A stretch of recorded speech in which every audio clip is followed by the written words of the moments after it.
Hello बच्चों, मैं आपकी हिंदी अध्यापिका रजनी बटला। उम्मीद करती हूँ आप सब लोग घर पर हैं और सुरक्षित हैं। आप सबको सबसे पहले मेरी तरफ से प्यार भरी नमस्ते। आज मैं आप सबको आपकी हिंदी व्याकरण किताब में दिए गए पाठ 2 वर्ण और वर्णमाला के बारे में बताने जा रही हूँ। तो पाठ वर्ण शुरू करने से पहले मैं आपको कुछ अक्षर दिखाऊंगी, उनको हम पहले पढ़ेंगे, फिर मैं आपको बताऊंगी कि वर्ण किसे कहते हैं। तो जैसे कि आप देख रहे हैं, सबसे पहले ये कौन सा अक्षर है मेरे हाथ में? ह। कौन सा अक्षर है ये? ह। और ये वाला, ये कौन सा अक्षर है? ल। ये कौन सा अक्षर है? ल।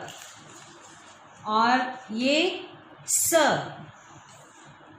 ये ज,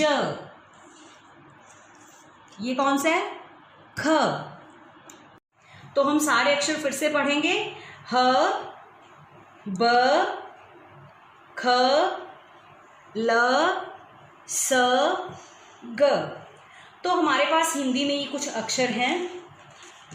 आप सब लोग जैसे जानते हो कि इनको अक्षर कहते हैं, तो हिंदी व्याकरण की दृष्टि में हम अक्षर के अलावा इन सबको वर्ण भी कह सकते हैं। क्या कह सकते हैं?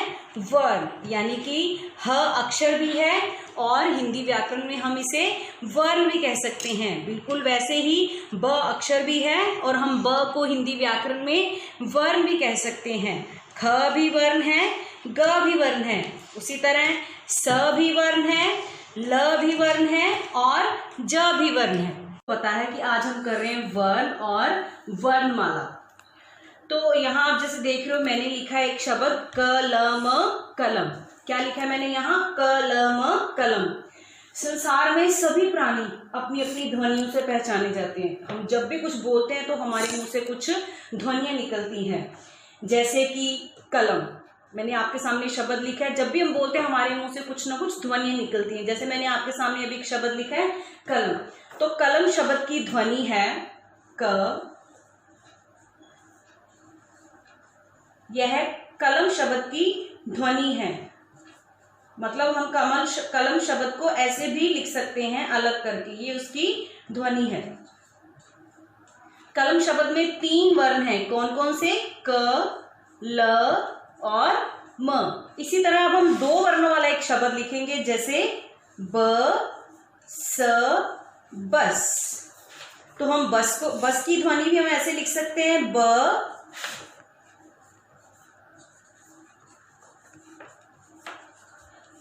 यह बस शब्द की ध्वनि है।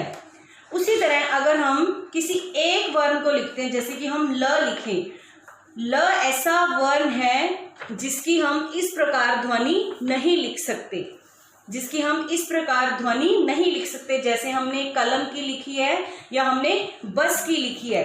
तो इसीलिए जो वर्ण है वो भाषा की सबसे छोटी ध्वनि है।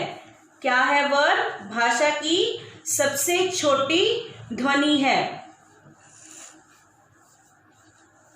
तो वर्ण क्या है? भाषा की सबसे छोटी ध्वनि जिसके हम टुकड़े नहीं कर सकते। तो जैसे अभी आपने जाना वर्ण किसे कहते हैं। वर्ण भाषा की वह सबसे छोटी ध्वनि है जिसके हम टुकड़े नहीं कर सकते। तो अब हम करेंगे वर्ण के प्रकार। हिंदी भाषा में वर्ण कितने प्रकार के हैं? तो हिंदी भाषा में वर्ण 2 प्रकार के होते हैं। सबसे पहला है स्वर और दूसरा है व्यंजन। हिंदी भाषा में वर्ण 2 प्रकार के होते हैं, स्वर और व्यंजन। तो जैसे अभी आपने जाना कि वर्ण के 2 प्रकार होते हैं। वर्ण के कितने प्रकार होते हैं? 2। कौन कौन से? स्वर और व्यंजन।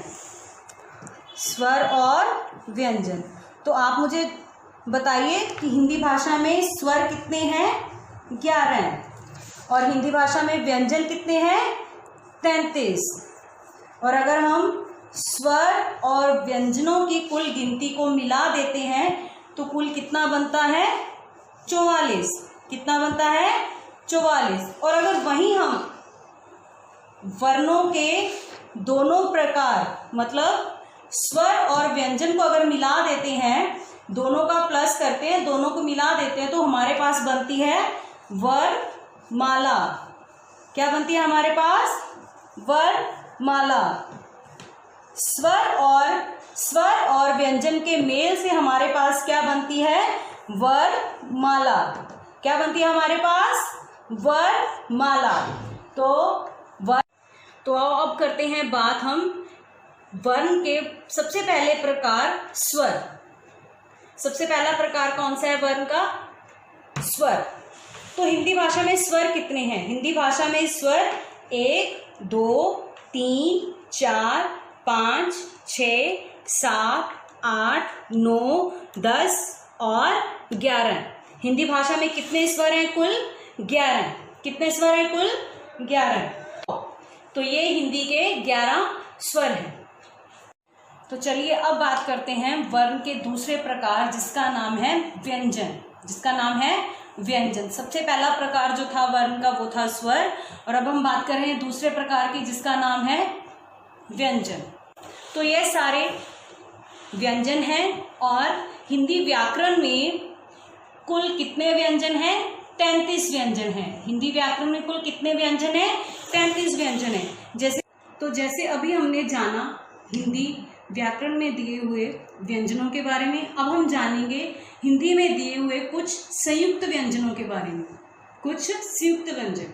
संयुक्त व्यंजन जिनको बोलते समय हमारे मुंह में से 2 व्यंजनों की आवाज़ इकट्ठी निकलती है। जैसे कि पहले हम जानते हैं कि हिंदी भाषा में संयुक्त व्यंजन हैं कितने? हिंदी भाषा में संयुक्त व्यंजन हैं 4। कितने हैं संयुक्त व्यंजन? 4। सबसे पहला है क्ष। मेरे साथ बोलिए। सबसे पहला है क्ष, जिसमें आवाज आती है क और श दोनों की। क और श की आवाज मिलाकर बनती है क्ष। उसके बाद है दूसरा संयुक्त व्यंजन है त्र, जिसमें आवाज आती है त और र। त और र को अगर हम मिला के बोलेंगे तो वो बनेगा त्र। उसके बाद है ज्ञ। तीसरे नंबर पर जो संयुक्त व्यंजन है वो है ज्ञ। ज और य को मिलाने पर जब संयुक्त व्यंजन बनता है वो है ज्ञ। अगला है श्र, जिसमें आवाज आती है श और र व्यंजन की। तो ये कुछ व्यंजन हैं, जैसे क्ष, त्र, ज्ञ और श्र। ये सारे व्यंजन क्या हैं? संयुक्त व्यंजन। और हिंदी भाषा में कुल संयुक्त व्यंजन कितने हैं? 4। तो बच्चों, जैसे कि आज हमने पढ़ा हिंदी व्याकरण में वर्ण और वर्णमाला के बारे में। वर्ण के 2 प्रकार हैं, स्वर, व्यंजन। हिंदी में स्वर हैं 11 और व्यंजन है 33। स्वर और व्यंजन को मिलाने से बनती है वर्णमाला। तो 11 और 33 को मिलाकर बना 44। तो हिंदी भाषा में वर्णमाला में कितने वर्ण हैं? 44। तो बच्चों, अब हम बात करते हैं हिंदी व्याकरण में दिए हुए संयुक्त व्यंजनों की। तो हिंदी व्याकरण में संयुक्त व्यंजन कितने हैं? कुल 4। संयुक्त व्यंजन कितने हैं? 4। सबसे पहला कौन सा है? क्ष, त्र, ज्ञ और श्र। तो बच्चों, ये था हमारा आज का हिंदी व्याकरण का पाठ 2, वर्ण और वर्णमाला। उम्मीद करती हूँ आप सबको अच्छे से समझ आया होगा। आपने इसकी घर पे दोबारा दोहराई करनी है। घर पे सारा अपना काम करना है, घर पे रहना है और सुरक्षित रहना है। धन्यवाद।